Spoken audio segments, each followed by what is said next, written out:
Has been a divisive issue in this country. We're dealing with other things today. Far too many young couples find it hard to own their own homes on the things that matter to people. It's irresponsible and it's wrong, and they should. We have to make sure that we focus jobs and living standards in the National Health Service and schools. People worry about disrespect on the street. I've always believed The British people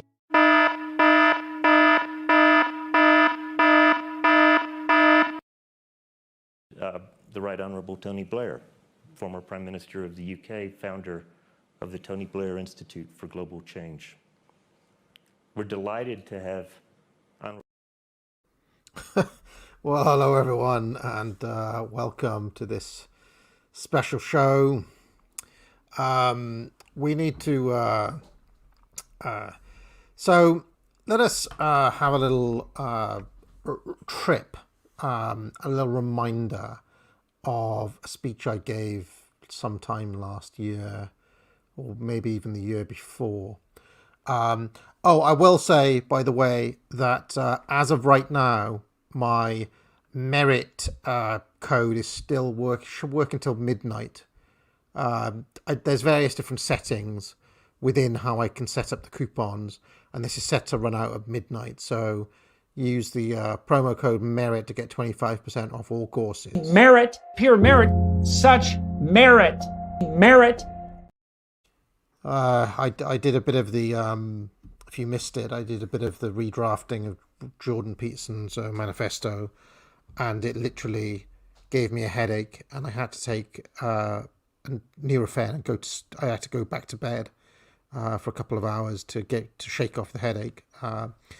In fact, so bad was the headache it gave me that I thought I would have to cancel this stream. But I'm back. I'm fighting fit. I made a full recovery. This stream is fully operational.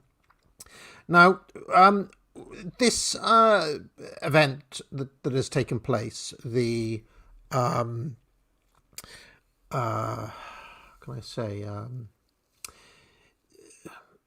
So we have been tracking, Tony Blair Institute and, Dark Lord Blair with his network and so on for quite a long time on this channel. But this conference was something of, I would say, a bit of a coming out party for the TBI. And it was also a kind of, it served as a number of things. It was a passing of the torch, or a kind of Tony Blair giving his formal blessing to Keir Starmer, almost like, do you remember in Revenge of the Sith, Lord Vader, rise? It's literally that moment as an event. But also, I would say that this conference was something of a kind of formal announcement, basically, that Blair is back, baby, and this Tony Blair Institute is been humming away in the background, but now it's going to go kind of, quasi-mainstream. It was kind of a, here I am, a display of power, basically, is what it was. And to demonstrate that, before we get to Blair's speech and him interviewing Keir Starmer, I'm going to show you some other highlights from this event so you can see what sort of people were there. But before I do that, let me just give you a little reminder of the octopus diagram I made. Now, do you remember, I made this basically in response to Yarvin, who has always maintained that the head, that is universities and think tanks and funding bodies and so on, and the mouth, the media, are basically the ones in control of society, and they are the ones who set the tempo. Things come out of elite universities and then they trickle down into government and into business, who are basically in hock to the ideas that come out of the head. Okay, that's the Yarvin model. When I presented this, he said I was a Marxist. I double, triple, quadruple, quintuple, 10 times double down on it. And I think that actually, since I gave this talk, Scrump and Evelyn, who I will always give a shout out to, in fact, I might make a top 10 people worth watching video just to put Scrump and Evelyn like near the top to try to put them over a bit more. Because week after week after week, those two have basically been showing the receipts. They've been demonstrating in practice how this model is right, basically. For example, they did a stream just last night or the night before on, I think it was on Monday night, where they were talking about how digital ID is already here. And at the start of that stream, they showed that when Tone tried to bring in ID cards back in 2005, LSE put together a whole raft of reasons why they were against it. That's the London School of Economics, okay? One of the most influential universities in this country tried to basically, they opposed the idea of it. Well, if you Tone, you don't take that lying down. You say, LSE, you don't defy me. If you don't change me, I change you. And lo and behold, all these years later, who is now writing the white paper, in practice kind of outlining the plan that will bring Blair's digital ID card idea into fruition? None other than the London School of Economics, right? Do you remember in this talk I said academics are the paid shills of power? And what happened? LSE came around to Blair's idea. It wasn't that Power decided, all right, well, we're not going to do the digital ID, we're not going to do the ID cards anymore. Sorry, guys, we got it wrong. No, he didn't let it go. And actually, academia came around to his idea rather than vice versa. And it was a very good demonstration of these sorts of principles. One of the reasons that Blair is so interesting, and one of the reasons that we look at what goes on at the Tony Blair Institute and similar such NGOs, is because he has put himself up here, look, in the network, in the kind of cross-section between business and finance, corporations, and all of these various, the NGOs, the World Bank. Blair sits up here somewhere, right? Which is above government. Do you see that? Do you see how it's above what I'm calling the Crown and the Chamber and the Civil Service, right? These bodies down here get disciplined by these bodies up here, okay? Yarvin, and I'm not just picking on Moldbug, he really does have a different view to me. He thinks that the media and universities discipline the government and discipline corporations, not the other way around. I think that the chest and the network discipline governments, discipline all of these bodies, and that the media and universities are downstream of them, right? That is my view. I'm a realist. I have studied these things quite extensively, and as far as I can tell, Yarvin is not, basically. I mean, with respect to him, I just do not see how he maintains his thesis in the face of overwhelming evidence. Okay? And what we're about to see, just keep this in mind, maybe pull it up as a tab, right? And we'll see who's talking at this event and where they sit in the general hierarchy. Okay? So, the first thing to mention is that, so I'll just remove this. First thing is that I kind of enjoyed the staged, managed arrival of Starmer, with Blair welcoming Starmer into his inner sanctum. This is taking place in Blair's HQ, in his lair, okay? And Starmer is being welcomed by Blair.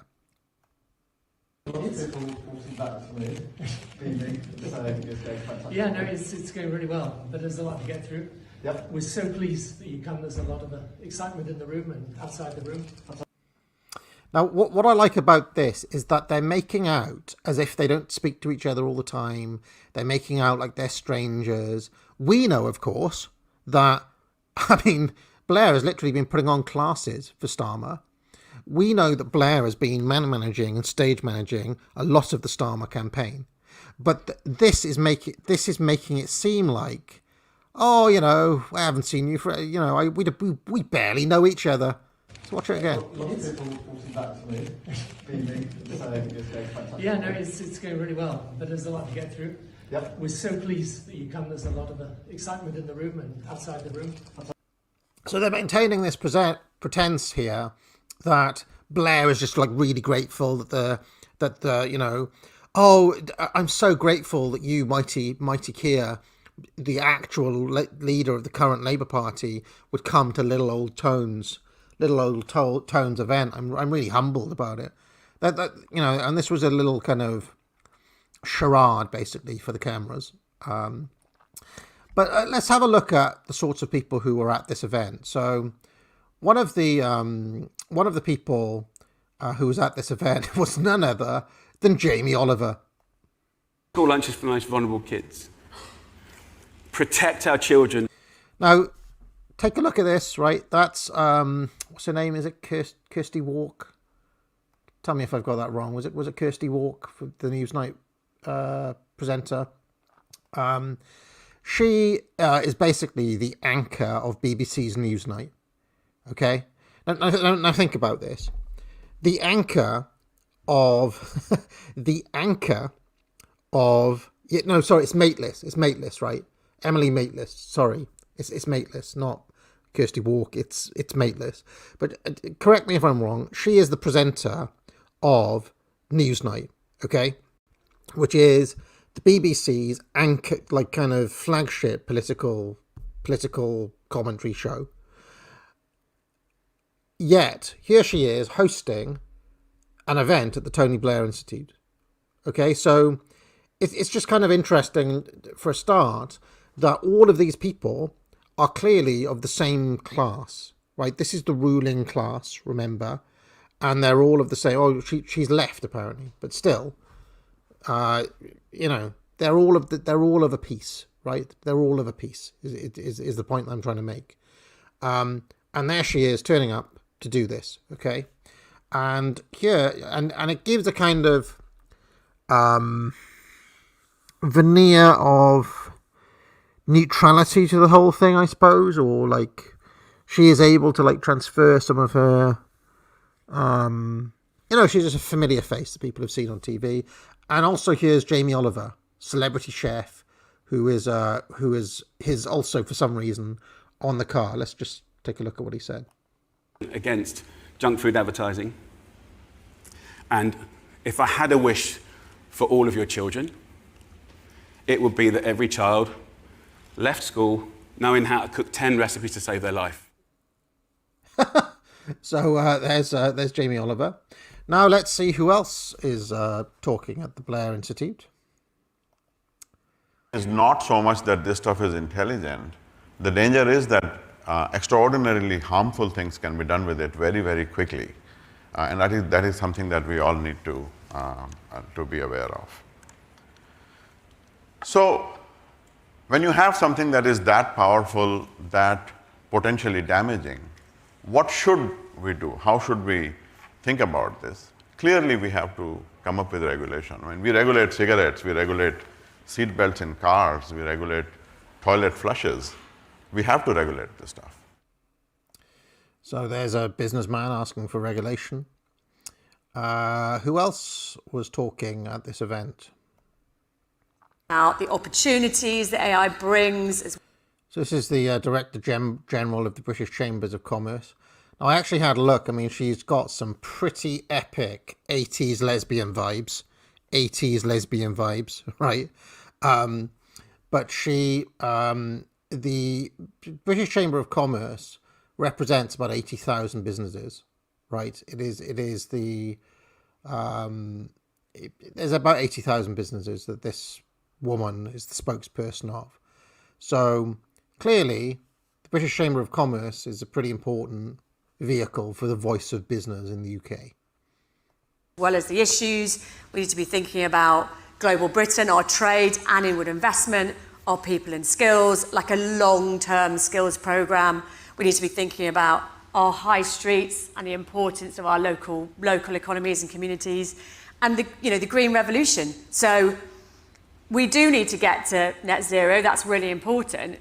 But there is a huge opportunity for UK PLC if we can grasp it in terms of new products and services in the green economy. We're the transition generation, right? So I grew up without technology. Mine grew up 100% with it. We are trying to teach our kids stuff that really... I mean, you didn't grow up with technology, did you? You didn't grow up in bloody 18th century Britain. You grew up with a car and a television. Don't talk and electricity and a refrigerator and a bloody automated washing machine. Don't talk shit, woman. You did grow up with technology. What she means is they didn't grow up with digital tech, is what she's trying to say. Truthfully, we don't really understand because we didn't grow up with it, and that is what we really need to get our heads around. And let's remember, 80% of our economy is SMEs. Very, very concerned about energy costs, but we've got incredible opportunities with wind power as well, which I think, from my side of things, the organisation I run, we're really looking at getting the design done here, which is what we've always been really fantastic at this country, and unfortunately it's sometimes seeping overseas. So we want the design. I mean, turning up at Blair's conference looking like this, very disrespectful, very disrespectful. Design done here, then you get the manufacturing done. Is our country a happy place to be? Because that's all that this money should be doing. It should be making us healthy. It should be making us happy. When you're healthy and happy, you work better, you contribute more, society feels better. So I think the joining of those is really, really important. So there we are. I'm just showing like the range of people who were there, basically. And then who else was there?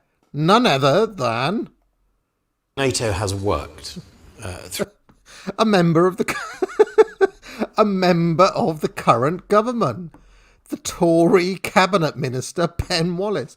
Now, considering this entire event is basically put on to fluff Keir Starmer, right? This is basically a puff event, basically to say, for Blair to say, look, I'm a major deal, I'm back, guys, and to launch Starmer as the next Prime Minister of the UK. And Ben Wallace, who is a member of the current government under Rishi Sunak, is there speaking. I mean, for fuck's sake. I mean, this is ridiculous. Actually ridiculous. Throughout this war, an ever more aggressive President Putin with constant threatening red lines that usually then melt away, he hasn't dared go near NATO. Russia has been very, very cautious of respecting NATO's territory. We have not seen, lashings out into the areas like Estonia or Latvia. They have been absolutely considerate of Russia, of NATO. So I just think it's ridiculous that a member of the bloody current government is there. So anyway, that is just a kind of cross section of the sorts of people who were there. And this is what the events that Blair is at, is always this cross-section of people from business, people from big corporations, representative of business, and then people from, government and the major parties and so on and so forth. It's always that, what do they call it? Public-private, right? So if you remember the octopus diagram, let me just put it up again. You see, Blair, I've got him sitting over here, right? But what he does in the UK is that he is an interface between all of this and all of this down here, because he understands how all of this works down there. So what Blair does is that he gets talking points from up here and he filters them down into down here. And we've seen him talk. I mean, do you remember a couple of weeks back, he was talking to Microsoft and that thing on AI. The whole point of that event on AI was basically so they could see the talking points for a conference that's coming up where all the different leaders are going to be there, right? So what he does is that he gets the kind of thinking from all of here, and he sells it. He basically sells it as a package to all of these people down here, right? And then, as we've seen, these characters are just kind of people to get eyeballs on it, or they're paid shills basically, as you saw, like Mateless and Jamie Oliver, and they probably gave Deborah Meaden a couple of quid to turn up or whatever, and they get to feel important to be at these sorts of events. But that is basically Blair's role in the Octopus, as an interface between these four areas here, right? He sits somewhere in between as a kind of point man, right? And remember, all of the different streams that we've done looking at the money flow that comes, in fact, it goes from corporations like Microsoft.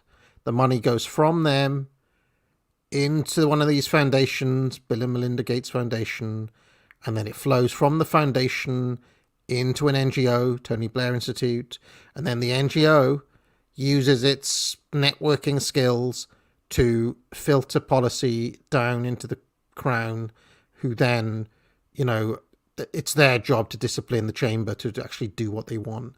Now, the Tory party is incredibly weak, and one of the problems that the Tory party have had while in government is that they keep on, they're unable basically to discipline the chamber.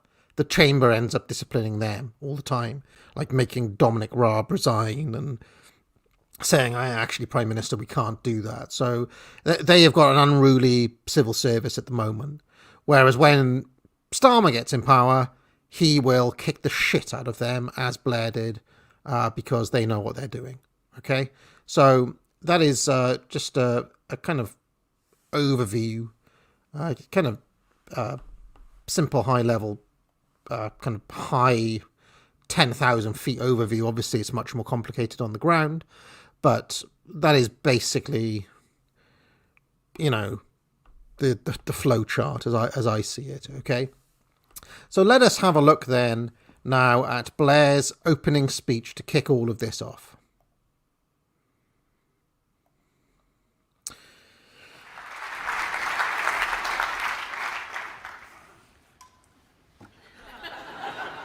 Wow.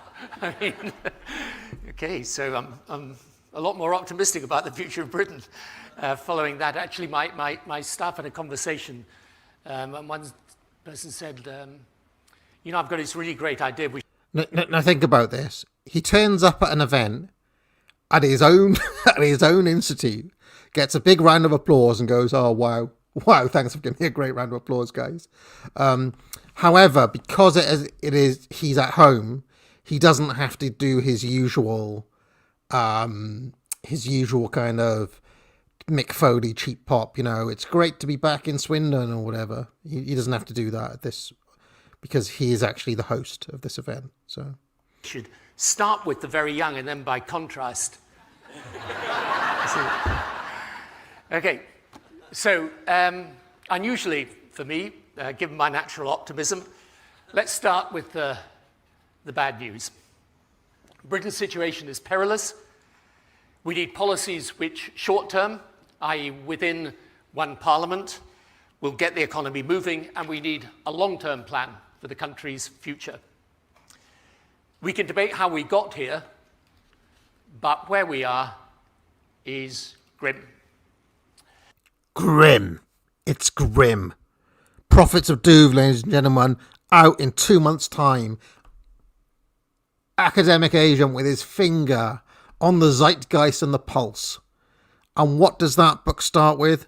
A quote from Tony Blair being optimistic 20 years ago. The British state is unsustainable. We are spending more than ever before in British history, except in times of crisis or war, and taxing more with poor outcomes. Waiting lists trebled since 2010. Crimes leading to a charge, a third of what they were even in 2015. This generation, half as likely as the last to be homeowners by the age of 30. and 2 million children in receipt of free school meals, and that's a third above the long-term average. Grim. Now, all our competitors, it's true, have seen falls in growth and productivity since the financial crisis, but Britain has fallen most. Let me just go back there. He's going to say, and I kind of know this because I've already seen this, spoilers, I've already seen this, but he's going to try to pin that extra, the fact that we're doing worse than France, he's going to try to pin that on Brexit. Has fallen most. And what that does is it depletes further still the money available for public spending. Now, what's incredible, by the way, is that earlier on, Blair was on Peston, and on Peston, right, they set up his interview on Peston with exactly the same set of graphs. It's literally like Blair said, here's my deck, just present them, and that's going out on ITV 10:45. So, I mean, that whole appearance on Peston earlier on was yet another massive Blair puff piece, just planted into a major ITV show, where he basically gave the kind of idiot note versions of this talk in his interview with Peston. And of course, it was a massively softball interview, so he got all his talking points nailed, and he actually got the show to present his slides before he even appeared. So taxes and receipts would be £130 billion higher if we kept pace just with the G7, not with the growth. I love, by the way, that he uses 2007, the day he left office, as the starting point of 100. Notice that he cuts it off just before he leaves power. Intimation being things were great when I was in power. Then that shithead Gordon came in, and, then we've had Tories after that. Things were great when I was in power, look. But the deviation comes the minute I stepped out of number 10. In the early part of this century. And meaning that since 2007... Since 2007, when I was last in power, things have been bad. Vote Starmer, get Blair 2.0. That's basically the subtext here. It's not that subtle, to be honest. The average UK worker has received no real pay rise. Now, Brexit, it's had a significant impact. The UK foreign direct investment inflows are at their lowest level since the 1980s, and business investment, British business investment, has underperformed since Brexit. All of that. He's not wrong, by the way, of course, because, as we know, Tone was great, wasn't he, guys? Tone was great. So, but yeah, I mean, these are official stats. These are like proper stats. So it's not like he's making this stuff up. That is for sure. And the Brexit damage is unique to Britain. But the structural challenges are the same all over the developed world and are the product of a combination of deep economic, societal change, together with profound policy dysfunction, where the actions of the state have not kept pace with what is happening in the real world. Because it's not just the level of spending, but the composition, which is alarming. So spending in areas necessary but unproductive has risen much faster than investment in areas essential for future economic success. Over the last 3 decades or so, spending on disability benefits increased more than increased spending on education, spending on social care more than transport, increased spending on pensions more than housing and research and development increases combined. Health spending increased by a massive 165 billion, more than all the productive areas put together, but only an extra 6 billion of that 165 went on capital investment. And, the pressures are going to get worse because of an aging population. Another 3.4 million elderly in the next 20 years with the... We are fucked. I'm just saying, like, for Tone to be saying things are grim, things have to be pretty grim. This is dire, by the way. This is a dire situation that we're facing. I mean, he's not wrong about this. We are fucked in this country unless something happens. Over 50s today, holding 78% of the housing wealth. So 78% of the private wealth in the country is held by boomers, essentially, and old Gen Xers. Brilliant. We've got two challenges. One, to make the state sustainable, and second, to raise Britain's growth and productivity levels and become leaders in the economy of the future. And both require fundamental reforms. The question is how? And finally, here is some good news.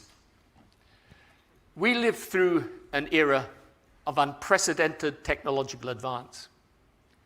This 21st century technology revolution is every bit as radical in its effect as the 19th century industrial revolution. And as always with Blair, we have to jump on the steam train, which goes 200 miles an hour. Do not stop. Do not pass go. Do not collect £200. We have to go directly there at the fullest speed possible. Ain't that right, Tone? There's no other choice. It is inevitable that we have to jump on board this technological revolution. Now, like any change, it has risks as well as opportunities. But already, just look at how dramatically it has changed the nature of the private sector. Compare the top 10 global companies today and at the turn of the last century. The purple of the tech, 3 in July 2003, now 8 out of the 10. And not only service companies, but new manufacturing ones. And their behemoths. In 2003, the largest company was General Electric, just under 300 million market cap. Today, it's Apple at 3 trillion. 3 trillion. Jesus Christ. That is, by the way, more than the annual GDP of the whole of the French economy. Holy shit. Apple has got a larger market cap than France.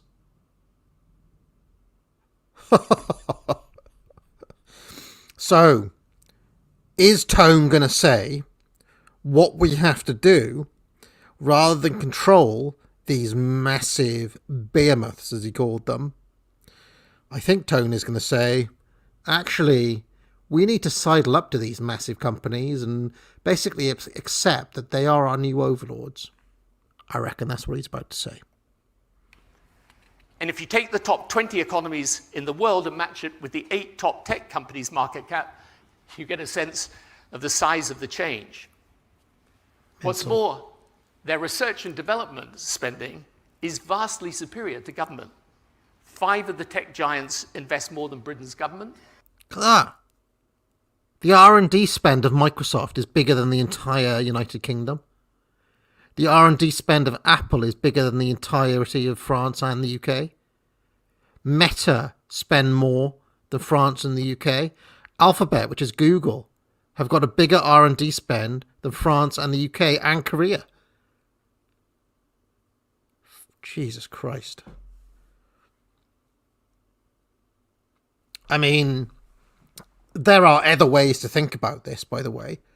Like an old-fashioned way to be would be like, we have to break these companies. That is just too much power for a private institution, an unelected government, to have that many resources, right?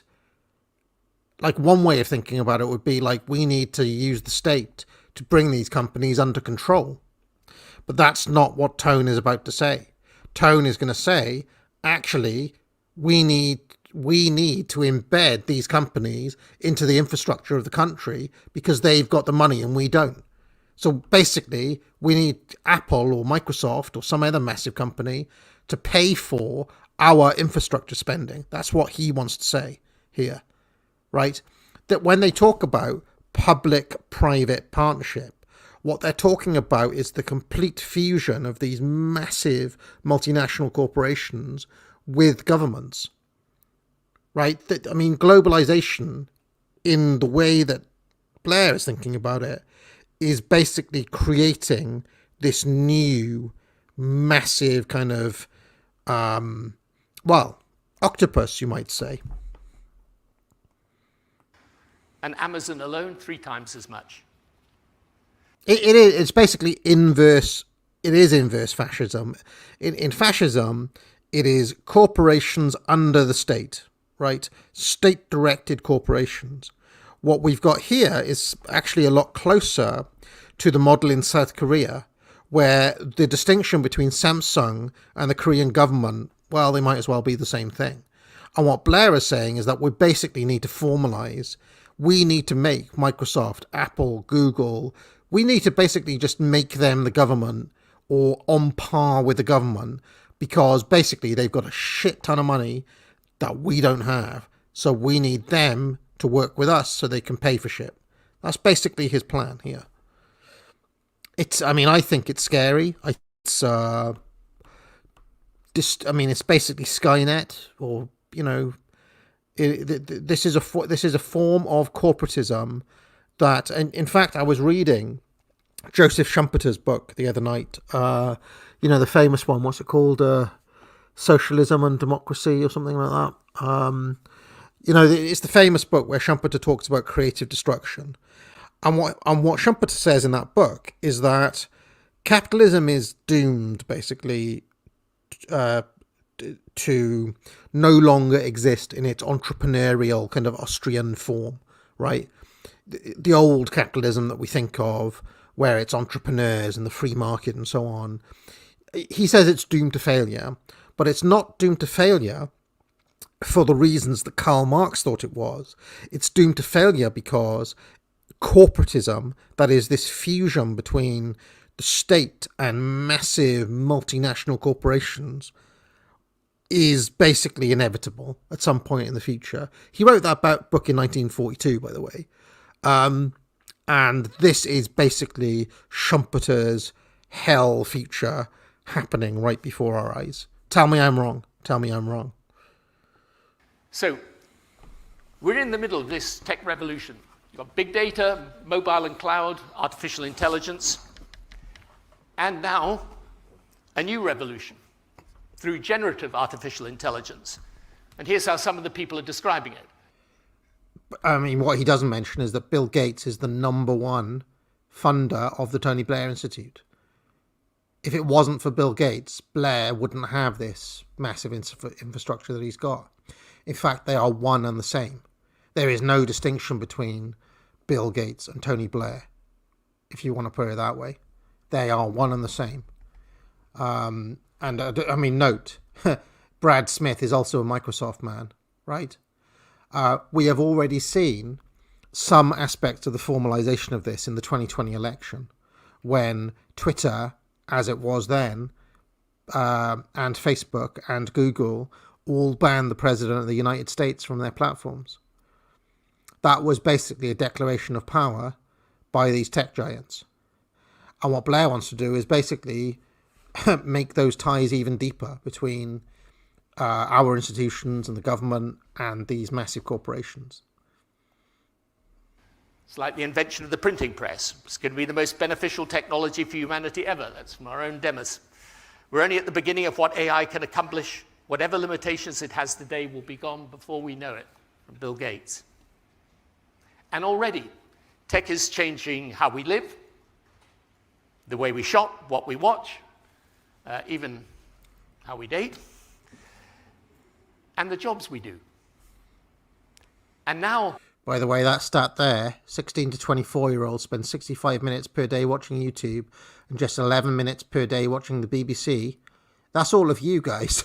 That's all of you. You're watching me instead of the BBC, so maybe it's not all bad, eh? I love you, Neil Mohan.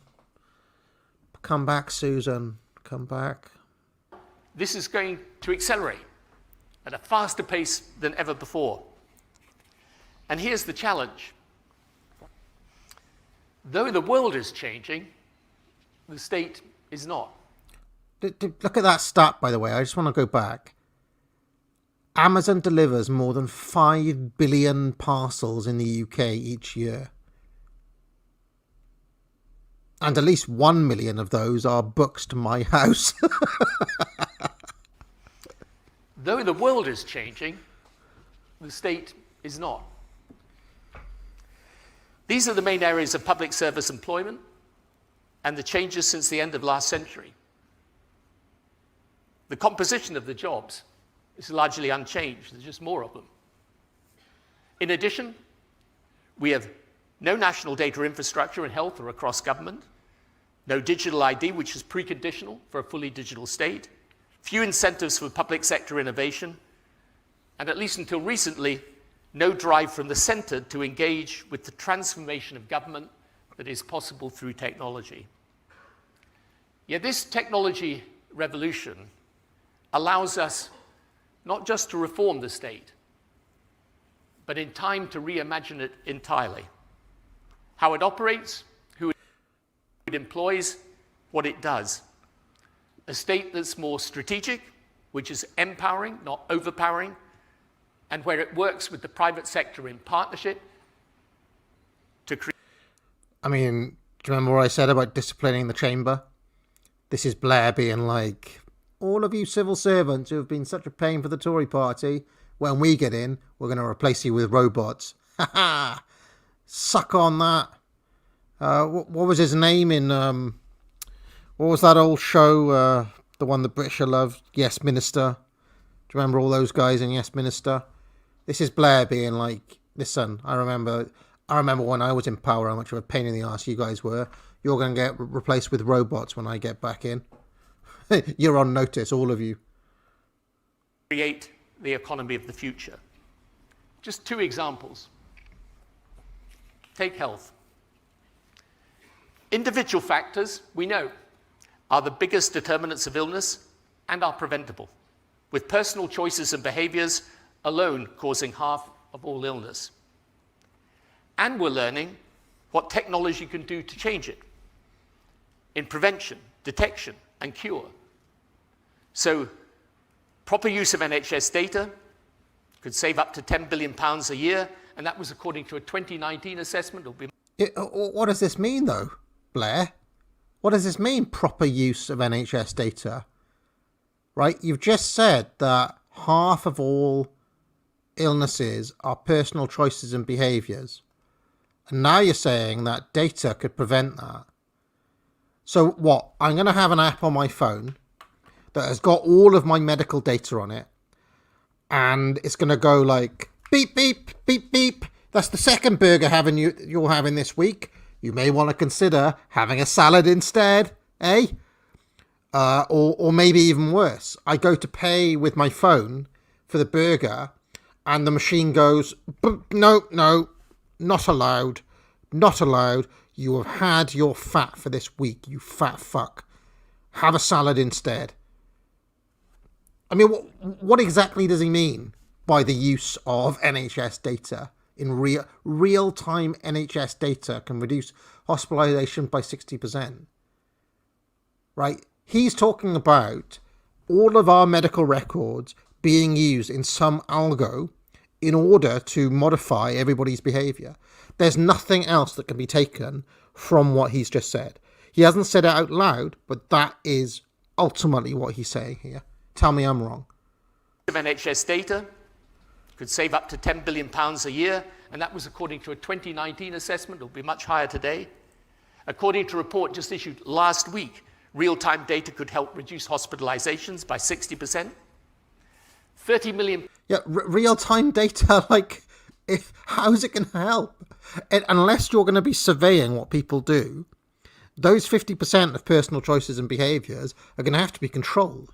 So basically you're talking about using data to control people's choices.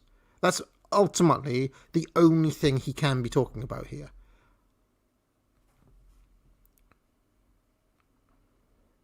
Monitoring from wearables can improve lifestyles and detect a whole range of illnesses. Monitoring. 30 million people now use the NHS app, which could form the basis of a personal health account. Don't know, it's sounding a little bit like social credit, Tone. Only for health, right? Only for health. It's for your own good. Don't eat those fries, because you might get cancer. Don't eat that ready meal.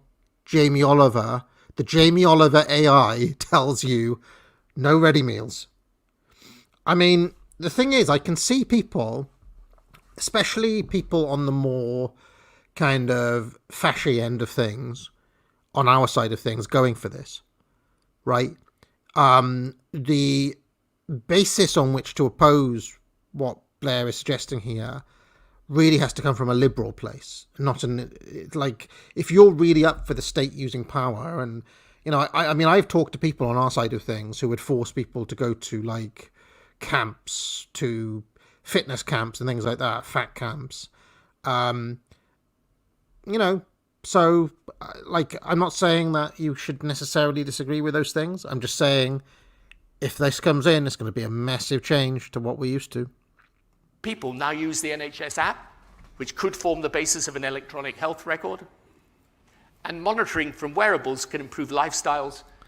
And Can you imagine on your phone, there's every time you go to make an unhealthy choice, Jamie Oliver's fat kind of tongue face, there's a Jamie Oliver alarm on your NHS app that every time, access denied, consider having a salad, consider having a salad, consider having a salad, consider having a salad, And in time, we'll be able to detect a whole range of illnesses. Then genomics can identify risks, help prevent disease. Cell and gene therapies and messenger RNA are opening up new possibilities in curing disease, including cancer and heart disease. And of course, AI. For lung disease is already in clinical trials.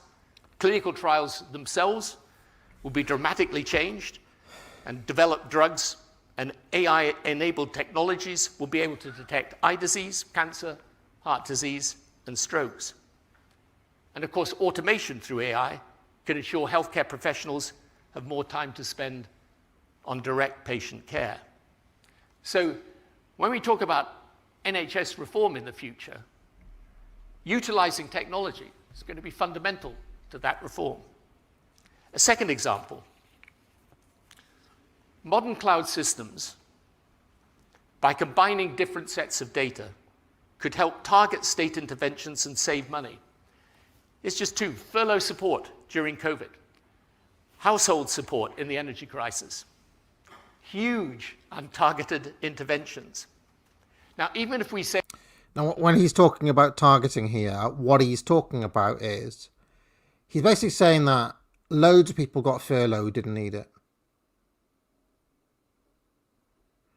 Oh, what's wrong? What's wrong? Why did everything stop? Are we back? Are we back? We're back. Just press 1 if you can hear me. Press 1. I think that was on the StreamYards. What happened there then? Are we back? Back in action? Okay, we're back. No, I didn't know. I think something happened. Something happened on... Okay. So, I don't know. I got a drop as well. Everything stopped for me too. And all of the views went down to 0. I don't know what that was. Probably MI5 checking in, basically. But anyway, what I was saying back here, if I don't know how much of, if you missed anything that I talked about, let's just go back a little bit. You got all my stuff about the Jamie Oliver app and all that, right? Jamie Oliver stuff. Yeah, I think it was just a YT server problem, because I can see everybody's back now. So, all right, let's carry on. Example.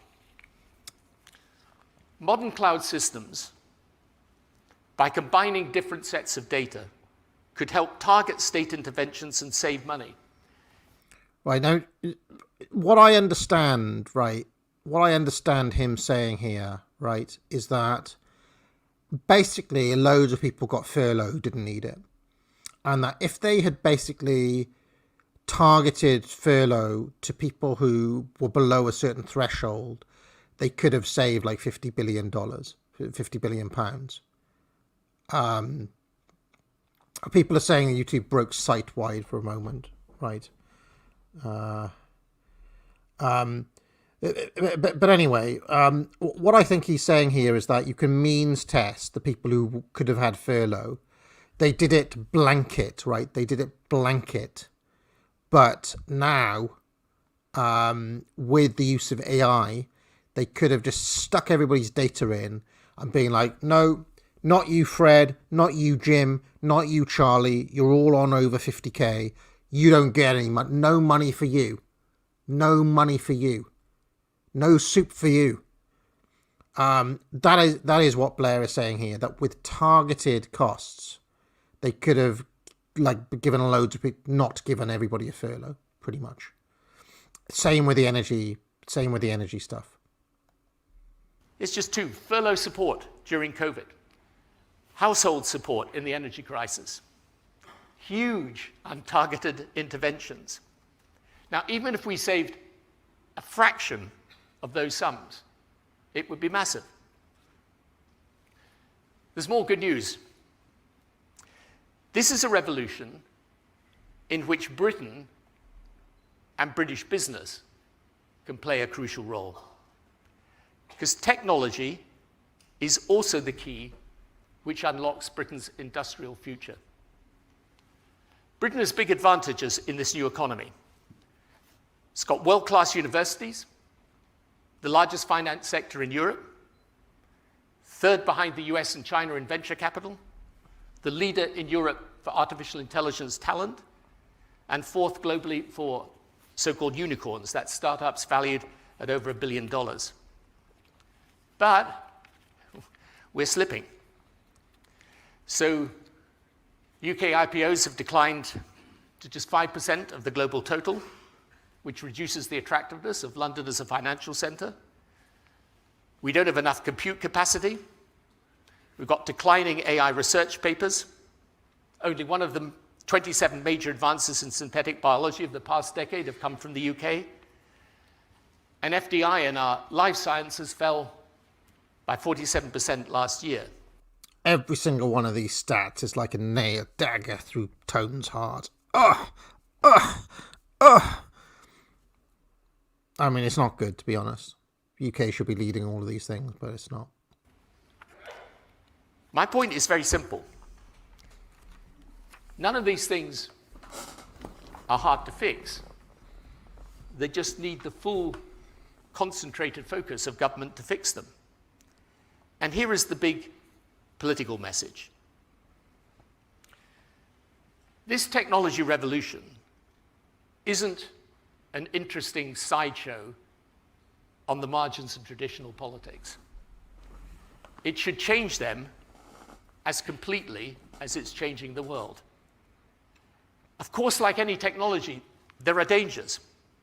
Now, I've concentrated today on the opportunities, but we could do a whole other presentation for you just on the risks, which are also huge. But in political terms, small p political terms, it goes to the same point. Understanding, mastering, and harnessing the 21st century technology revolution is the 21st century progressive political mission. In the same way that ultimately, mastering the 19th century industrial revolution became the mission, first of the Liberal Party in the 19th century, and then the Labour Party over 100 years ago. Otherwise, for progressive politics, the danger is it retreats to a version of old-fashioned state intervention, which now manifests itself in anti-globalization sentiment, forgetting the enormous benefits open trade and markets have brought. I mean, I just want to mention that the plan that he outlined was massively state interventionist. just in a direction that he wants, right? And a direction that business is already going in. So what Tone always wants to do is he wants to give business a helping hand to carry on going in the direction that he's already decided is inevitable. He's just said that we need to put all our focus into making sure these things happen, basically, right? Because they wouldn't do it on their own. That is state intervention, right? But he's saying, like, we have to do it in this way, not in the kind of Corbyn way where you're just giving money to poor people, essentially. The world, or a new-fashioned identity politics, which risks mirroring the divisiveness of the far right, not defeating it. So, that is our basic analysis. However, we live in the here and now. That stuff about identity politics, by the way, was a nod to like putting woke away. It's like, don't talk about BLM and stuff. Like, just that's all a distraction from this dark shit that I want to do, right? Don't talk about your bloody women and gays and stuff, because that gets in the way of all of this. That's basically what he said. And it, what does he say? Risks mirroring the rhetoric of the far right. This is all about the future, but the here and now. Ryan Wayne, who is one of our great hopes at TBI, is now going to outline for you the 4 things that we could do in the first years of any parliament to get growth going. Ryan, over to you. So, very much the tone of this was, look, shit is grim, doesn't need to be this grim, if only we get the adults back in the room, the sensible centrists, the serious people who care about important things like facts and figures and science and technology. That was basically Tone's message. So now, there was a speech by Keir Starmer. I watched that speech and he echoed many of the things that Blair said, and he outlined these kind of 5 missions, and he talked about the importance of mission-based politics. The reason I'm not going to go through that is because, to be frank, it's really boring. Starmer has got a real problem, ladies and gentlemen, and that is that he comes across like Arnold Rimmer from Red Dwarf, right? He's got a nerdy voice. He's got a nasal, he's like, my 5 missions, right? I'm holding my nose. He's got a very nasal, nerdy voice, and he sounds like Arnold Rimmer. And he's not very charismatic, and he's boring. Okay?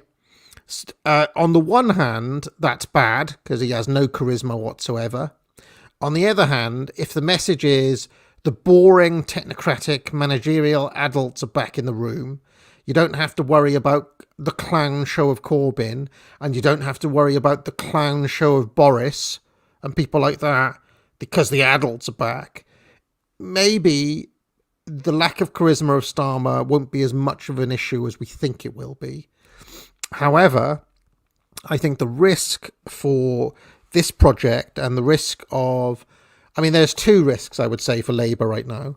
The first risk is that they get a bit complacent and they think that they've already won.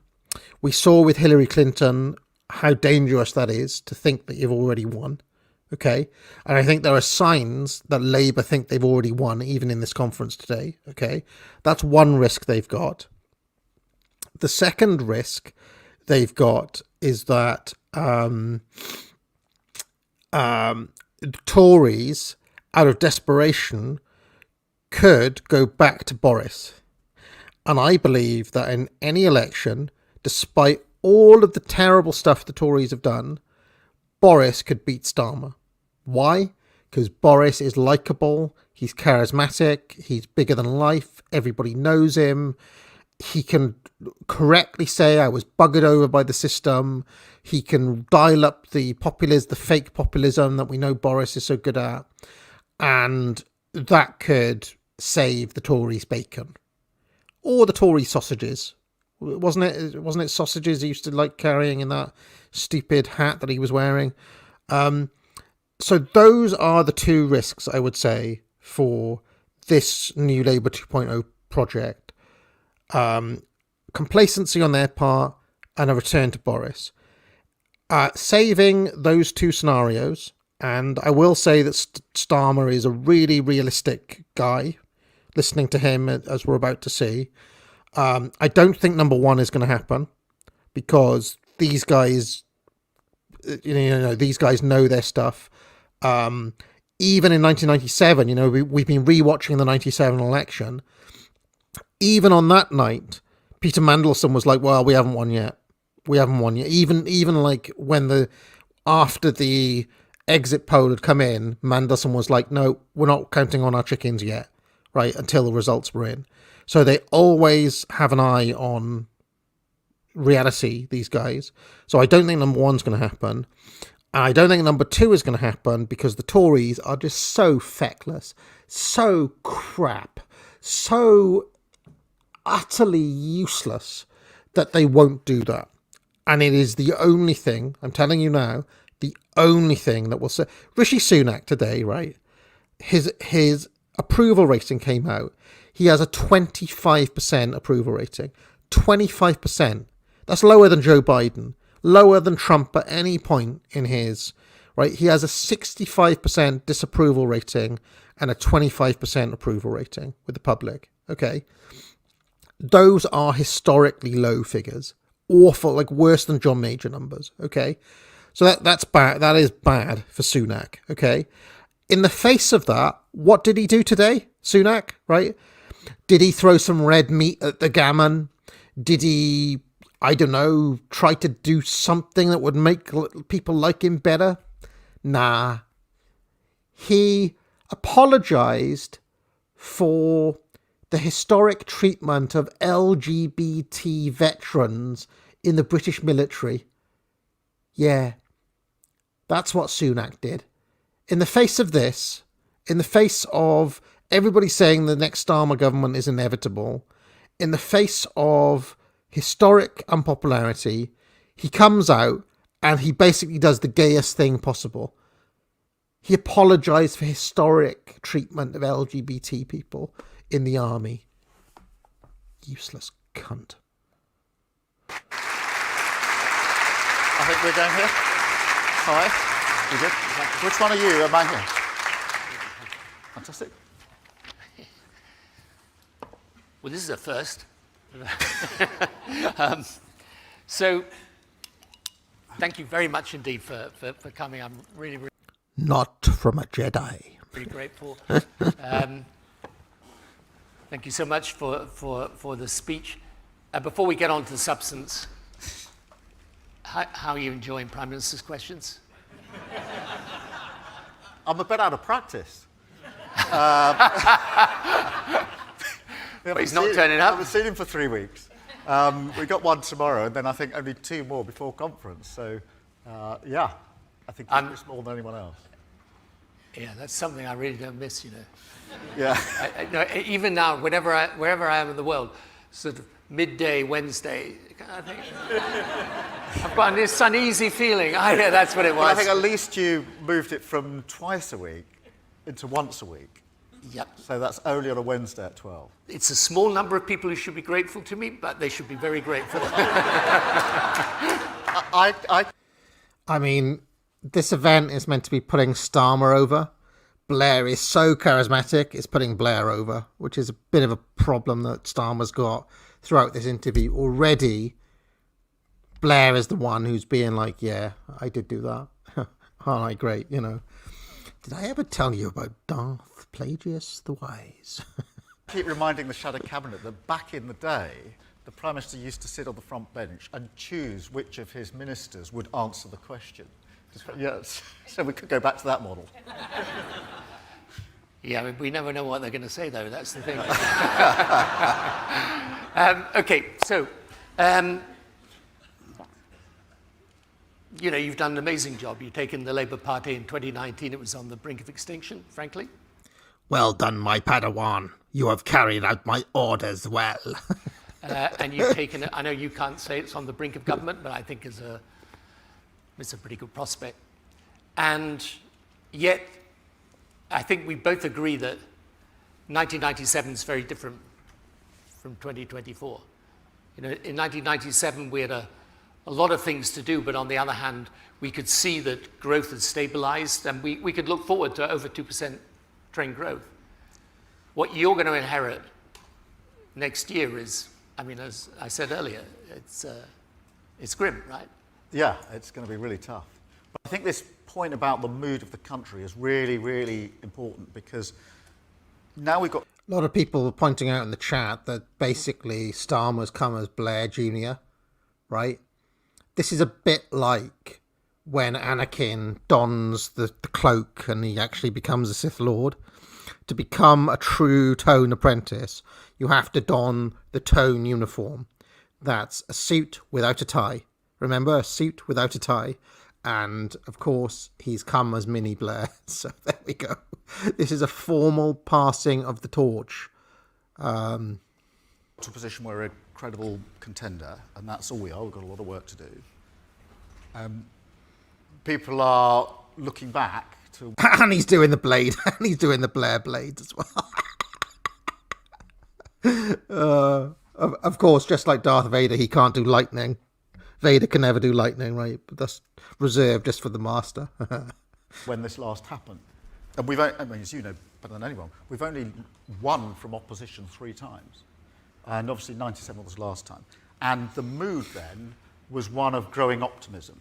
That song, Things Can Only Get Better, that resonated because it felt that was the mood of the country at the time. The economy was growing, and, you know, what Labour was able to come in and absolutely sort of turbocharge that sense that we're going to go into a new century, it's a new way of doing politics, modernising, things can only get better. Things can only That's get not the position better.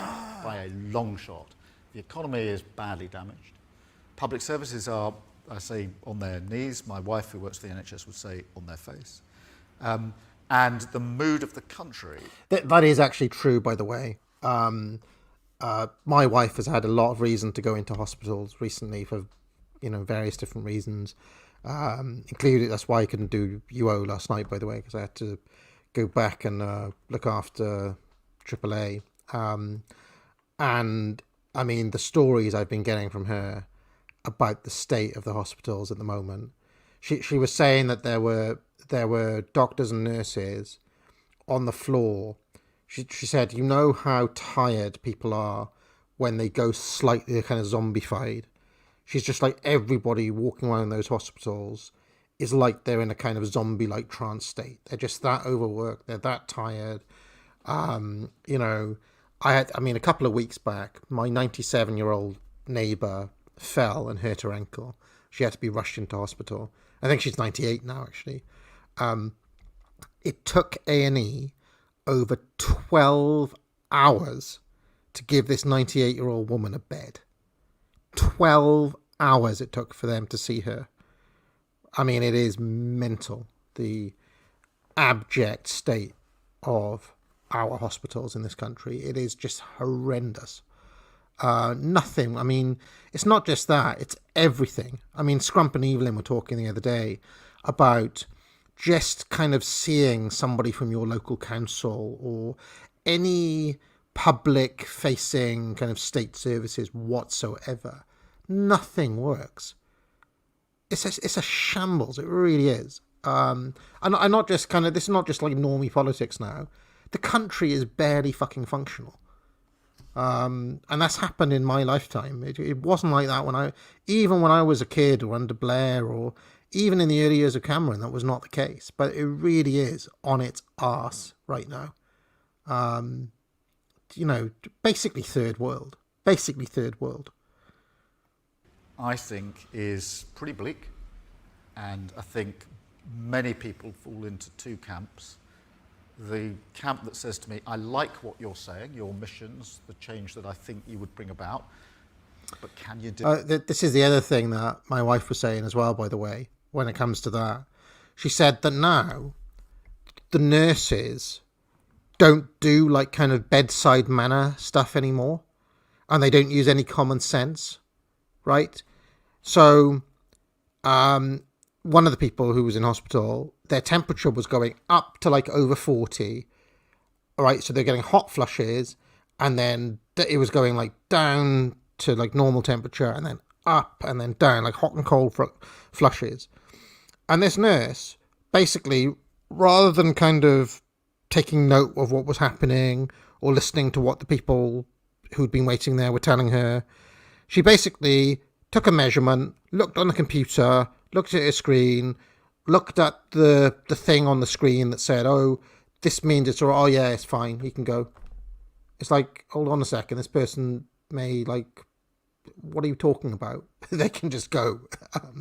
So, I mean, and this is the sort of thing that happens more and more. It's just people are just glued to a kind of, they're just looking at data and they aren't actually using any intuition or common sense or anything to make kind of like a human assessment of what's happening. So anyway. Do it? Can you do it? It seems too broken to me. And then another group that say, will you do it? We've been lied to so much in the last 13 years, we don't actually believe anything anybody says. So the mood is very different. The reason it matters, I mean, it's not... And he's right about that. All of you, if Starmer came up to you and said, I'm going to make all... I understand what you're saying, I'm going to make all these changes, you wouldn't believe him. Nobody watching this would believe Starmer, so he's right about that. Just a sort of historic, interesting analysis, we have to get the mood of the country right, because we have to speak to the country where it is now and not where we'd like it to be. And therefore it's a mistake to us to speak to the country as if it's 1996. We've got to speak to the country as it is in 2023. Right, and they want a sense of realism. Yeah, reassurance. They want hope, of course, but the reassurance has to come first. Do you get it? Based realism. Do you know how bad things are? Do you know how much I'm struggling? Can you fix the immediate problem? And can you deal with the longer term fundamentals that we need to fix? I mean, I'm personally a fan of the 5 missions, because here's what I think they do, which I think is really important in this context. I mean, if you take over from Rishi Sunak next year, you will be the 6th Prime Minister in 8 years. And in the previous 37 or 36, you will take over from Rishi Sunak next year. I have foreseen it. I think we had 5. So, but not only have we many prime ministers, but they've all been very different from each other, right? So David Cameron, Theresa May was very different from David Cameron. Boris Johnson was very different from Theresa May. Sunak was... There was one in the middle there, Truss. Easy to overlook. Yeah, well, she was very different. So the thing is, what that does, I think this is really important. By the way, just think about what's happening, right? Blair is once again alphaing Starmer. Blair's meant to be interviewing Starmer, but he's taking over now. He's just like, yeah, listen, you're boring me. I'm going to talk because people listen to me. I'm going to get over your 5 missions. Because what that does is, it means you cannot have a consistent government policy, right? Yeah. So I think what is really important to me about these missions is that they set clarity of direction. It's so important that we have mission-driven government for all those reasons. I think the single biggest failure of the last 13 years is failing to grow the economy. If we'd grown the economy in the last 13 years, as well as you grew it in the 13 years before that under the Labour government, we'd have tens of billions of pounds to spend on public services without altering tax at all. One of the reasons we haven't grown it is all that chopping and changing. And when we say we've had 3 prime ministers in the last year, 4 chancellors and 4 budgets, that is politically funny. It makes for really good cartoons. It's a disaster when it comes to investment and strategic thinking. And so part of the task we will inherit is bringing stability to government and ensuring that our projects are clear, they're focused, they're realistic, and that we stick to it over the long term and don't move around and chop and change. I've spoken. Notice, by the way, it's sad, but the energy, every time Starmer speaks, the energy in the room goes down. Every time Blair speaks, the energy in the room picks back up. It's a problem. He's going to have to be coached somehow. You know, we were at Davos together. We spoke to no end of investors who say to me, it's not that we don't have the money to invest in some of the projects in Britain that need investment. It's that we don't see the conditions of certainty right at the moment that will allow us to come alongside a government and actually deliver. And that's why the missions are strategic, long-term. They're about the what change you're going to make, growing the economy, NHS for the future, green power, you know, smashing the class ceiling, and security in our communities, but also the how. How are you going to do this? How are you going to get business to partner alongside you and deliver on these missions? And that's why we're having a row at the moment about tough choices. Yep. Because we need the stability in our economy is absolutely vital as a stepping stone to getting onto those missions. So when people say, look, you should be making all these spending commitments and... Well, my first reaction, you know, we keep saying collectively as a party, we've got to take tough decisions. And in the abstract, everyone says, that's right, Keir. And then we get a tough decision. We've been in one of those for the last few days, saying, well, don't like that. Can we just not make that one? I'm sure there's another tough decision somewhere else that we could make. But we have to take the tough decisions. And this isn't, you know, this isn't some sort of reflection on some focus group that says, you know, we'd like Labour to have an economic straitjacket on. It's the fundamentals. Liz Truss was very different to others. She proved the thesis that if you make unfunded commitments, then the economy is damaged and working people pay the price. Right, and that could be tax or spending, right? That could be tax. For her, it was unfunded tax cuts, but it could be unfunded spending. So if you want proof that unfunded commitments cause economic damage, which is then, you know, visited on working people, you've got a living example of that. And that can come from both sides. I'll tell you something. When I watched this earlier, I watched it in the car, which obviously meant I was just listening to it on the speakers. I couldn't actually watch it. And weirdly, Starmer may have that Richard Nixon thing where he comes across better when you're listening to him on the radio than when you're actually watching him. I don't know what that is, but he comes across better when you can just hear his voice and you can't see him. He's very dull. I will give you that. Politics. And so it's a fundamental. I will not let the next Labour government get anywhere near the equivalent of what Liz Truss is. Because it will... But it is also, for that investment, we need to partner with business to get these missions done because they're massive. They'll make a big difference to our country if we can do it. That means we have to show that the conditions of certainty are there, sufficient for them to put in their lot and come alongside us. So it's not this idea that you can either have, you know, responsible economy or big reform is completely wrong. The only way you get the big reform is by having a secure economy. And that's a fun... It's a problem, though. The applause was tepid, even for these punchlines that Starmer's giving. The applause was tepid versus the reactions Blair has had, which were genuine. You could hear the room. It came alive. He really has a problem here, I think. And that's, you know, the discussion that we're having internally in the Labour Party now. I'm absolutely clear about the direction of travel on those. I mean, I think the other thing that's interesting is that, you know, some of the... So people always say, yeah, but how are you going to do these things? But, for example, in the speech you've just given now, you mentioned planning specifically. Yep. And one of the things we've explored today at this conference is in relation, for example, to the clean energy revolution, just how planning's holding us back, right? Yeah, completely. And I spoke to the CEO of one of our big energy companies not long ago, and I said, look, just assuming for a moment that we are able to come into power, and I want to get to clean... Also, I don't like the cross legs. Tone is sitting in the Chad Alpha manner. Starmer's got his legs crossed like a cuck. Needs to work on that too. Clean electricity, clean power by 2030. How quickly could you build me an onshore wind farm?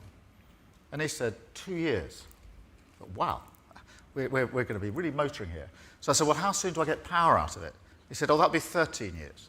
I said, well, talk me through that then. He said, I'm going to lose 5 years to planning. And then even when I've done that, I said, well, we're still losing 6 years here. Where does that come from? He said, even when we've done the planning, we've got through that, then the grid will not start crawling towards me until I'm ready to switch the power on. So 13 years. We can't win the race for the next generation of jobs with that. So we're going to have to be really bold on planning and remove those impediments. And this is what I mean by mission-driven government, which is if you get elected into government with 5 missions, then you are democratically entitled to say that's the direction of travel for our country, because we put it to the country and they said we want these fundamental changes. Then got a choice as to how to do it. We could say, well, they're our missions, so we'll suck it all up to the centre and run it through government, which would be a big mistake. Or we can say, well, the missions are clear, so the private sector normally follows and the market's pretty good, so let them get on with it. That won't work. Or we can partner where we say, this is what we're trying to achieve. You are vested in helping us achieve this, and our job is to make sure the conditions are such that you can ensure that happens. So for those onshore wind farms, the job of an incoming Labour government is to say we're going to deal with planning laws, we're going to deal with all of the problems in infrastructure that are holding this back, and through this partnership deliver, in this case an onshore wind farm, but there are plenty of other examples, and actually get ahead. Do you understand what he's suggesting, by the way? I know he's dull, but what he's basically saying here is that they're going to partner with some massive energy company to, I don't know, build a wind farm. If there are laws and regulations and problems in the way, the government then, because they're in partnership with this company, will bulldoze down any of the problems, clear the path, almost like somebody hacking through a jungle, clear the path for that company to get it done in a much shorter amount of time. So it's kind of like, it's a public-private partnership. I mean, if you're that company, quids in, 100% quids in, right, if you're that company. But it sounds like they want that company to put up the investment in the first place, right? But then the government will say, well, you put up the investment, but then you're good for the next like 40, 50 years, guaranteed profits. And we will hold the system down to make sure that there's nothing in your way, basically. This is, it's basically it's corporatism is what this is. And I mean, while I don't like it, while I personally, I don't like the idea of corporatism, it is effective, as shown by the examples of South Korea and, more importantly, China. This is basically a very Chinese way of thinking and doing things, and that is what Starmer and Blair have been suggesting here. And that of course, I mean, onshore wind is not just about the climate obligations. It is the clean energy is the single best way to keep our bills down, to ensure that we have energy security so Putin can't put his boot on our throat, and the next generation of jobs are bound up with this. I'd be happier if he was talking about nuclear power plants rather than wind farms, by the way. The Inflation Reduction Act in America is like a magnet for investment at the moment. The EU has responded. Yeah, I mean, it's a lot like fascism, the guy in the chat. What they're suggesting is a version of fascism, only I think in fascism the state has the upper hand, whereas I think in this way of doing things, the corporation has the upper hand. I would suggest, and the government almost acts like a kind of point man for the corporation so that it can carry on doing its work. This government's sitting it out. We've got to turn that around. I mean, one of the things, obviously, is in relation to the partnership between public and private sector. I mean, I know you spend a lot of time talking to business and to the business community. Have you got from them? Is there a set of things that they're looking to from government that you can identify? Yeah. The first is stability, economic stability, because they say we're not coming near this until you're. The first thing is stability. The second, a long-term strategy. The missions are intended to be long-term. This is another wind farm example, but it serves the purpose. Whiteley is the biggest onshore wind farm in the UK. It's just outside Glasgow. There's 350 wind turbines there. It's amazing to go and see it. It's like a film set. It's incredible on the side of the hill there. And when I went there with the CEO of Scottish Power, I looked at them. They're big, incredible pieces of manufacturing. I said, how many of these were built in the UK then? And he said, none of them. I said, well, why not? He said, because we didn't have a long-term strategy. The government wasn't clear enough, back to your point about chopping through 6 different prime ministers, and therefore the investors went elsewhere. These were all made in Indonesia, he said. And they were towed in, literally towed in to Scotland and erected there. And so the business is saying security, clear, strategic goals, and you're going to stay the course. And then business is saying, where's your 5-year plan? Where's your 10-year plan, mate? Because we need our planning time horizon as well. And I do think there's some fairness to that point, because if you're given how much money some of these investments cost, if you were a company, why would you bother doing it if you didn't have the guarantee that the next government isn't going to come and U-turn on all of these plans? They've got to be the right goals. I think this is one big difference from when we were in, because in a way, that we had a situation where growth was strong, the economy was running reasonably well. Obviously, there were changes that Gordon and myself made that were important, but I think there's a much greater priority now as we enter a new age industrially for that partnership between public and private sector. Yeah. I think it's the only way we can deliver. If you look at the money that's needed to invest in clean power, you can't do it all through state funding. That's never going to get us there on time. So we need that partnership, but we need to create the conditions in which that partnership works. Right, so health obviously is a big priority for the Labour Party, always is. You've talked about reform, Keir, and we talked today a lot about what's possible with a lot of the new technology and the ability to create new treatments, to do better diagnostics, prevention and cure. How much does that fit into the plan of what you need to do with the health service? It's central. It's absolutely central, the technology and the changes. If you take AI, you may have had this example today, but a radiologist... It's just ridiculous. That question was basically, Keir, all that shit I was talking about earlier on, are you going to do it? Yes, my master. Yes, your will be carried out. Just working with AI can get us 60% more accurate diagnostics on stage 1 cancer, lung cancer, than we can without. And that is obviously very good news for the individual, but massively important for the NHS, because it costs, if you don't catch it, we all know this, if you don't... Think of the bloody chutzpah of this. Future Prime Minister, I am the former Prime Minister. All the stuff I was telling you about, are you going to do it? Yes, I am. Exactly as you said. This is literally this exchange. This is actually happening in broad daylight. And we're just the sorry sods at the end of it all. Catch cancer till stage 4, then you're looking at a much poorer outcome for the individual and a much bigger bill for the NHS. So it's absolutely central. But this goes on the mission on the NHS. We had to be clear. We don't just want to pick the NHS up and put it back on its feet. Of course we want to do that. But I don't want 5 years of Labour government where all we've achieved is managing slightly better the services and institutions as they now are. I want them to be materially better.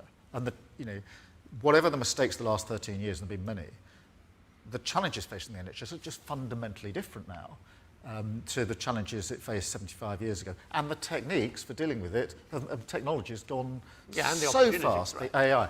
So that means we have the opportunity, if we take it, to create an NHS fit for the future, which is technology.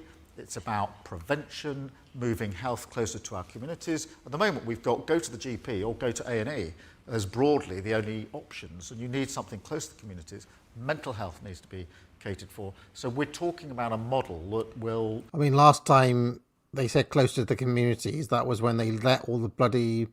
They opened the asylums. Was that under Thatcher when they let all the kind of mentalists out into the street? I hope they don't mean that. Survive for generations to come, not just a slightly better health service at the end of 5 or more years of a Labour government. Right, and then obviously if you want to make use of the technology, you've got to build the right digital infrastructure and so on and so forth. That is also really important. You've got to do all that, but you've also got to take on those that say leave it as it is. Yeah, because you will all, particularly in public services. But here's the thing that I found most difficult, I think you find difficult as well. And that is the tendency on the progressive side of politics to define radicals simply by the amount of money you're prepared to commit. Yeah, and this is a big mistake. So I ran a public service for 5 years, the Crown Prosecution Service. I don't need persuading that if you put a bit of money in the top... That was Blair going, "Psst, Keir, you sound too left-wing. Come to the centre, sound more Thatchery." You get a better outcome. But I absolutely know to get a much better outcome, you've got to reform. You've got to take the difficult decisions. And people will say, no, it's pretty good, don't rock the boat, don't change anything, it all works as it is. But you've got to reform. And an example from when I was running the Crown Prosecution Service, the first thing I did was to go around the country to all of our offices to try and learn what our staff were doing on the ground. And I remember it was a sort of freezing cold January day, and I was in South Wales, and we're in the office. Can I just say, we are witnessing something insane here, which is live on-the-job training by Blair, basically coaching and walking Starmer through his own policies. It's just, it kind of blows my mind that we're watching this, but and that this happened at all. But here we are. This van pulled up, and then into which were loaded lots and lots of papers, and then it set off over the mountain to the Crown Court for the next day. And when it was en route, one of the cases got switched to a different court, had sort of reverse and go in a different direction. And I said, what is this? And they said, oh, all our files are paper files. I said, well, you must be able to surely move this electronically. No. We've always done it this way. And so we've got to make use of the technology, we've got to win the argument, but we've also got to win people over to the idea. Starmer's revolutionary change was getting the Crown Prosecution Service to fucking email its documents. I believe it, to be honest, I believe it. They're so arcane, some of those systems. I do believe it. This is what is necessary. Right, that science and technology will be critical to the future. So, Keir, we only a short time left. The Labour leader Blades is always in receipt of an inexhaustible supply of advice on how to lose an election. So the thing that's most difficult, I always think, when because your people, the difference is sort of, when you're in the Conservative Party, you kind of think, right, it's your divine right to govern. So it's, you just get on with it. Yeah. Okay? Look, Blair talking, the room's back, everybody's laughing, everybody's back engaged. Shut up, Keir. Tone's back in the room. I mean, I think they're a bit different now. But with the Labour Party, the people want this sense of enthusiasm. They want to be enthusiastic about what they're going to do. I mean, when you look back, the other difference between us is that I was lucky enough to have Neil Kinnock and John Smith before me. You weren't, right? I've mentioned this before. That Starmer's got a lot to do in a very short amount of time, and they recognise this. Put it like that. So I just want, in the last bit, because people should acknowledge what you have done since 2019, because I tell you, it was not easy.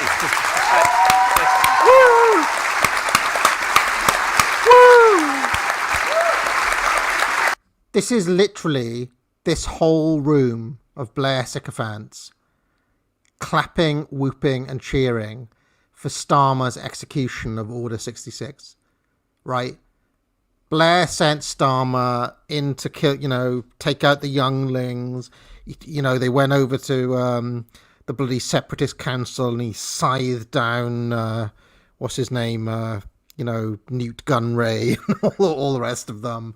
And now they're whooping and cheering for the fact that Starmer has cleared out the Corbynistas. Acknowledge what you have done since 2019, because I tell you, it was not easy.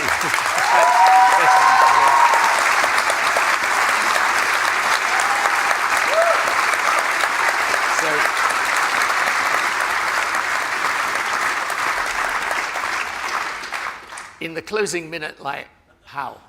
How is it done? I just pick you up on your interest. I mean, we're trying to do Keir, Smith and Blair in one run, and to do it in 5 years. And that has meant we've had to go at pace. And it meant we've had to be really ruthless and tough. We couldn't, along the way, when we got to difficult decisions, people have said to me, don't do it this year, Keir. Leave it, we'll do it at conference. Yeah, exactly. So this is how democracy dies, with thunderous applause. For a more prosperous and stable and secure empire. Conference next year. And we've had to go at this at pace because we haven't got the time to waste on this. And every day I remind myself that to get from where we landed in 2019 to a one-seat Labour majority, is going to take a bigger swing than 1997.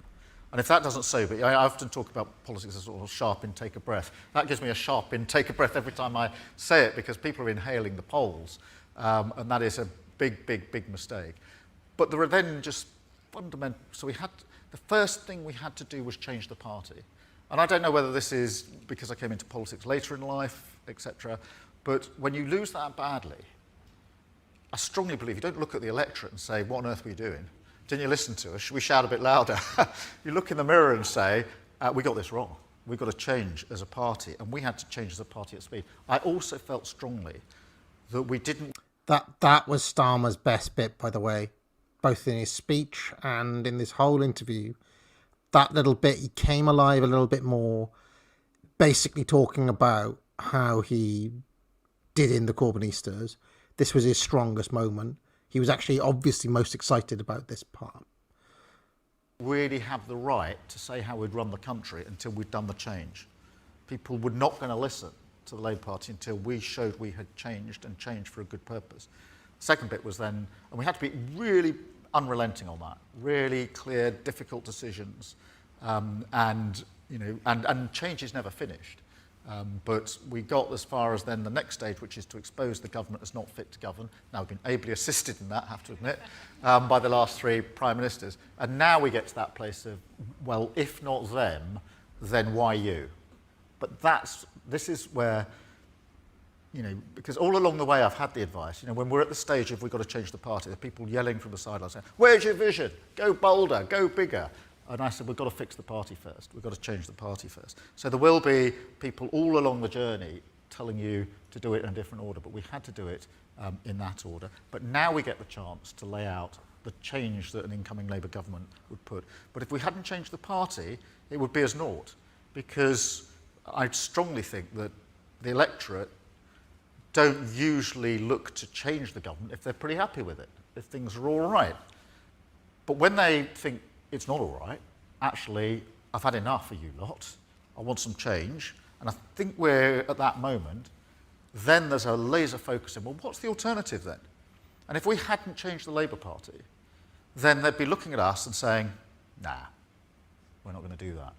So that's why the next stage is where we've got to be even tougher, even more focused, even more disciplined.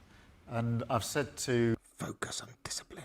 Focus. To the Shadow Cabinet and others, to get this over the line at the next general election, we've got to be exceptional over the period that we've got left between now and that general election. Well, if how far you've taken the Labour Party in the last 4 years as any guide to how far you can take the country, will be in good hands. Thank you very much indeed. Thanks, Roxy. What you're seeing here, I always say politics is like pro wrestling, right? You remember back in the 80s, Vince was trying to get over a new star. How would you establish that new star? Well, it's Hulk Hogan, who you already love. And now his friend to the end, Brutus Beefcake, or Tugboat, or whoever it happens to be. And this was basically Blair giving the rub, as they call it in pro wrestling terms, to Keir Starmer, giving Starmer his blessing, giving Starmer his endorsement, to try to rub off some of that shine that Blair already has, because he's already established, he's already a big star, especially with this crowd of kind of liberal technocratic elites, which is basically the crowd that Starmer's trying to get over with here. Tone is a massive name in those circles, and in the country, less so with the public for various reasons, but with this crowd, Tone is the man, and this is basically Blair trying to get Starmer over with this set, basically. Yep.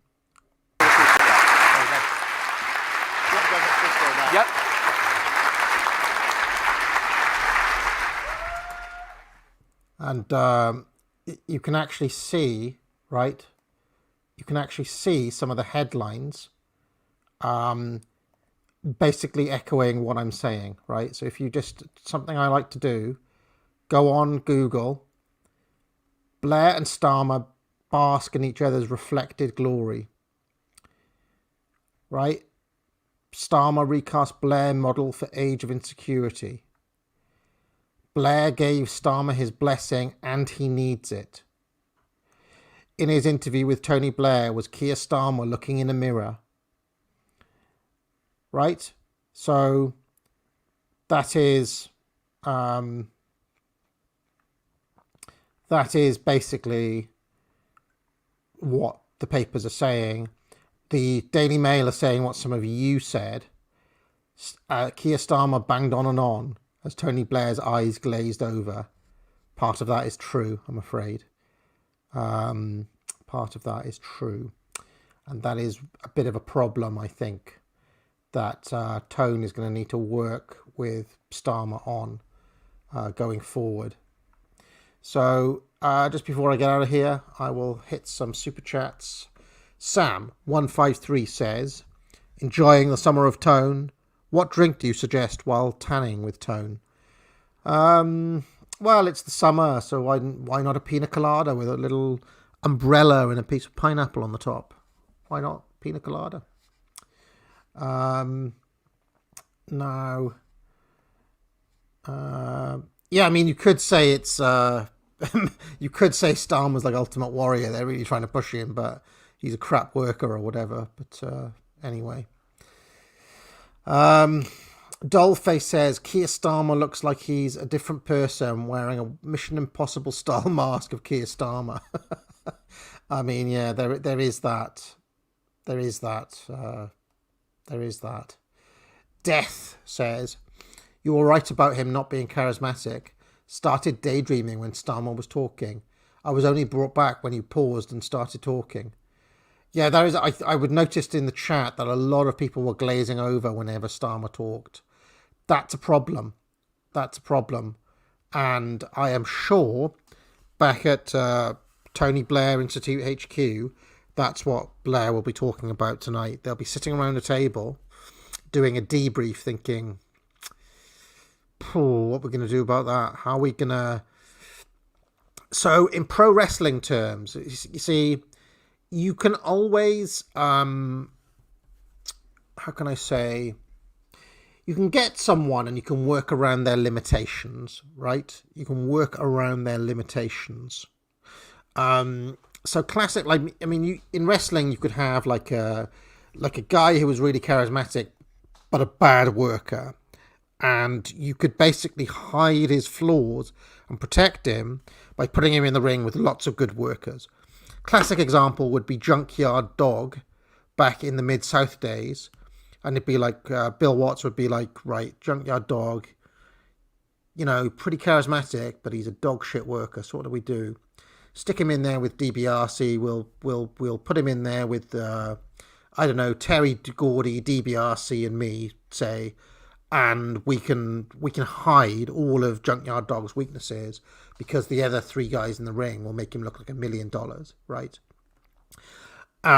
Or you can have the opposite problem where they're pretty good in the ring, but they have no charisma whatsoever, right?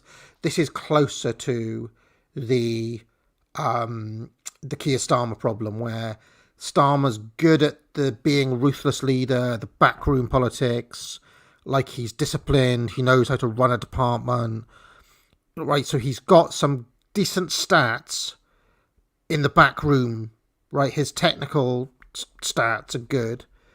When it comes to the brute, like he's a good bruiser basically, and he gets shit done. Okay.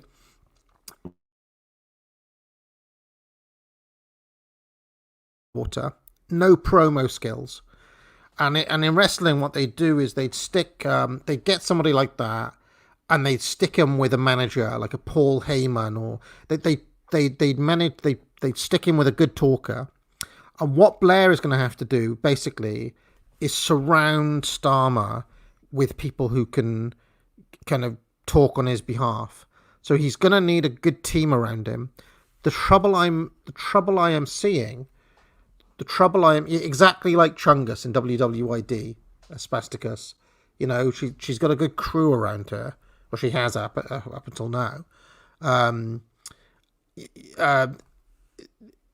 problem that New Labour in their current New Labour 2.0 have is that they don't have that many good workers. They don't have that many really charismatic people in the front bench. Probably one of the reasons that Tone is trying to help by appearing on stage with him and trying to like walk him through this, hoping that some of his charisma will rub off a little bit. But they're going to have to find some people, right? Even back in the day, as we've seen, Blair had other characters, like Prescott had charisma, and some of the other New Labour guys could talk a little bit, you know. Alan Johnson was a good old-fashioned trade union guy. They could all cut a promo, you know. They're going to have to work on that. I mean, I did see earlier on that Liz Kendall was in the studio.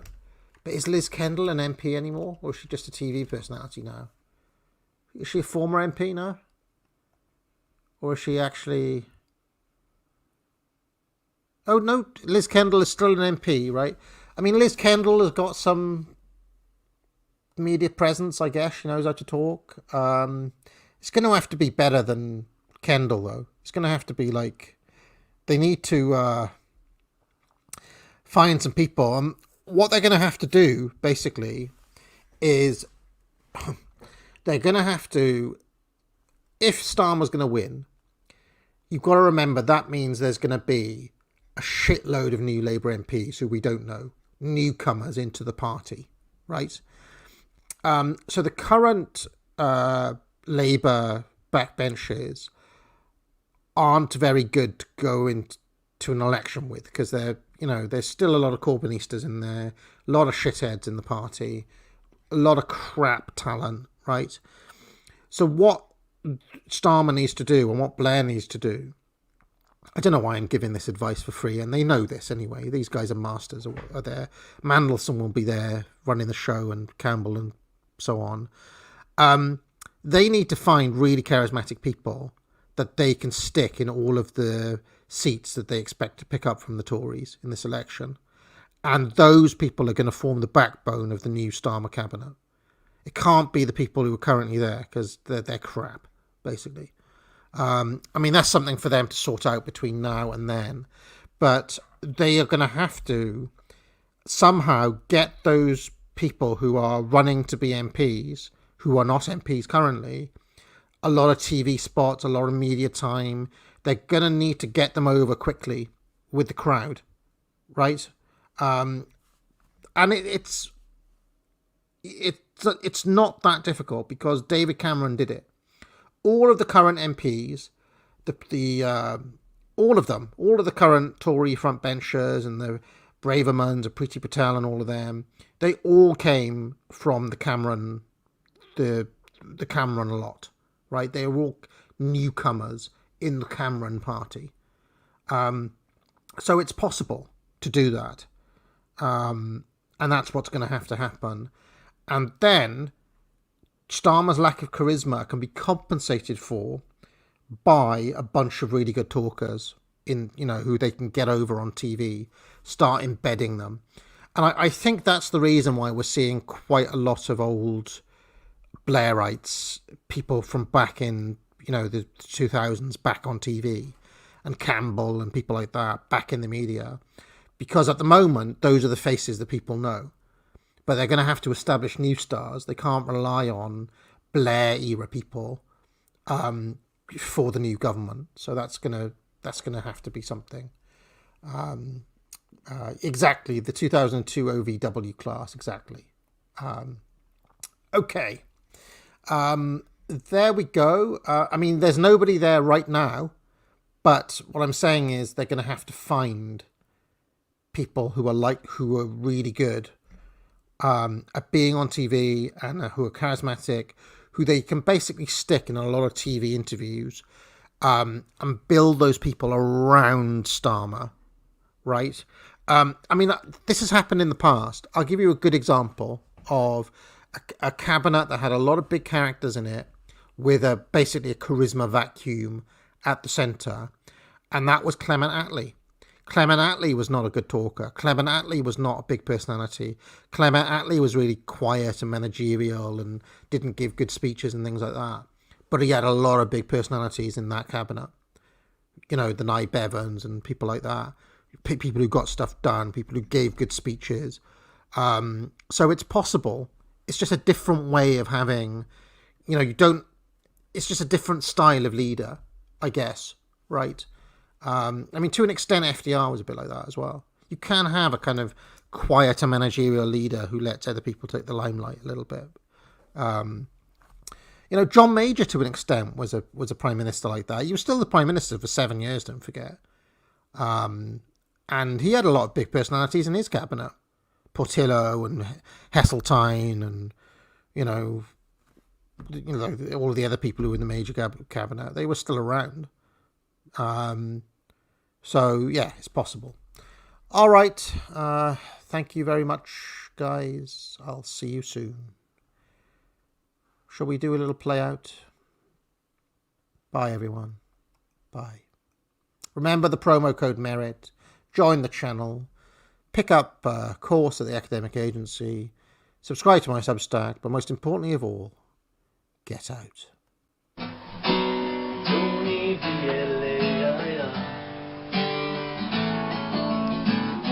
We haven't forgotten who you are. Traveling across the seas to help save all the other countries with the single left